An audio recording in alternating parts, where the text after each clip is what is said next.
సత్యం శివం సుందరం ఛానల్కి తిరిగి స్వాగతం. ఇప్పుడు మనం భారతదేశం గురించి, హిందూ ధర్మాన్ని గురించి, సనాతన ధర్మం గురించి క్లుప్తంగా తెలుసుకుందాం. జంబూద్వీపం అని పురాణ ప్రసిద్ధికెక్కిన భారతదేశాన్ని శకుంతల దుష్యంతుల కుమారుడు భరతుడు అను రాజు పరిపాలించడం వల్ల భారతదేశం అని పేరు వచ్చింది. ఇది మనందరికీ తెలిసిన విషయమే. తర్వాత సింధు నది దాటి ప్రవేశించవలసిన దేశము కాబట్టి గ్రీకులు సింధు దేశమని, ఉచ్చారణ సౌలభ్యం అనుసరించి సింధు పదమును హిందూగాను పిలిచారు. తర్వాత మహమ్మదీలు హిందుస్థాన్ అని పిలిచారు. ఆంగ్లేయ కాలంలో ఇండియాగా ఆధునికత నామాంతరం చెందింది. హిందూ ధర్మం అంటే ప్రాచీనమైన, శాశ్వతమైన జీవన విధానం. ఇది మతం కంటే ఎక్కువ. సరియైన మార్గం, ధర్మం, నైతికత మరియు కర్తవ్యం. ఇది వేదాలపై ఆధారపడి ఉంది. ప్రపంచంలోనే అతి పురాతనమైనదిగా పరిగణించబడుతుంది.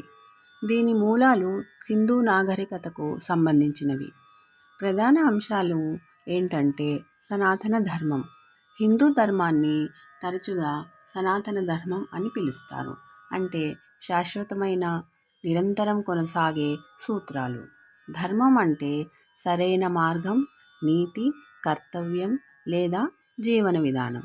ఇది కేవలం ఒక అభిప్రాయం కాదు, ఆచరించాల్సిన కార్యం. మూలాలు ఏంటంటే వేదాలు, ఉపనిషత్తులు, పురాణాలు వంటి ప్రాచీన గ్రంథాలు. విభిన్నత.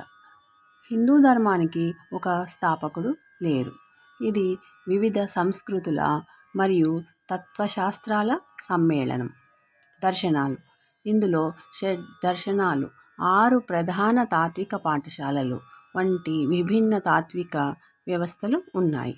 సారాంశం ఏంటంటే హిందూ ధర్మం అనేది ఒక మతం కంటే ఎక్కువగా ప్రపంచాన్ని, జీవితాన్ని అర్థం చేసుకోవడానికి మరియు సరైన మార్గంలో జీవించడానికి మార్గనిర్దేశం చేసే ఒక ప్రాచీన, సమగ్రమైన జీవన విధానం. సనాతన ధర్మం అంటే తెలుగులో శాశ్వతమైన ధర్మం లేదా నిత్యమైన జీవన విధానం అని అర్థం. హిందూ మతానికి ఇదొకటి మరొక పేరు. ఇది వేదాల నుండి ఉద్భవించిన ఒక ప్రాచీన జీవన మార్గం.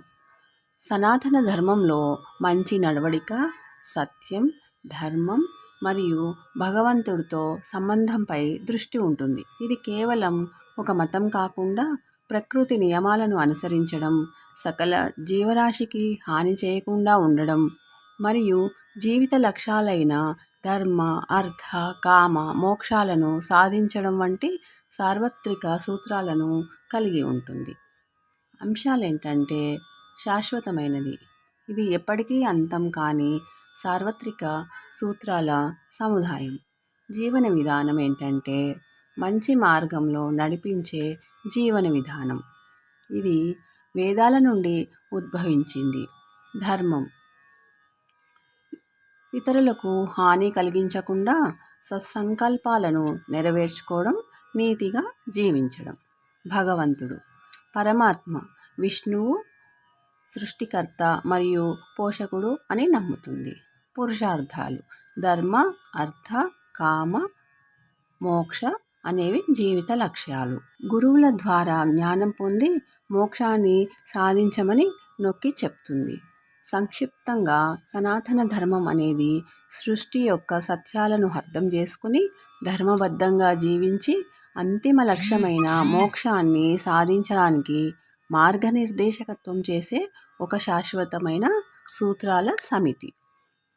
ఆధునిక భారతదేశంలో ఆలోచన పరులైన అందరి మనసుల్లో ఒక ఆందోళన రేకిస్తున్న అంశాలలో ఒకటి ఏంటంటే మన బాలబాలికలకు, యువతీ యువకులకు మన సనాతన ధర్మం పట్ల, ఆ సనాతన ధర్మాన్ని ప్రవచించే వేద, పురాణ, శాస్త్ర, కావ్య వాజ్మయం పట్ల, మహాత్ముల జీవితాలు, వారి సందేశాల పట్ల, మన సంస్కృతి సాంప్రదాయాల పట్ల అవగాహన లోపించడం, ఆసక్తి సన్నగిల్లడం, అలక్ష్య భావన పెరగడం మనం చింతించవలసిన పరిస్థితులలో ఉంది.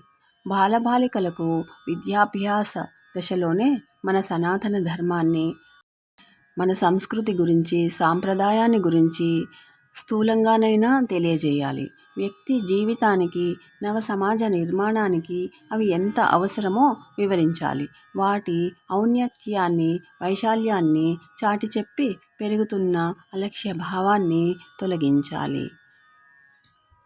మళ్ళీ ఒక మంచి టాపిక్తో మళ్ళీ కలుద్దాం. జై శ్రీరామ్, జై హింద్.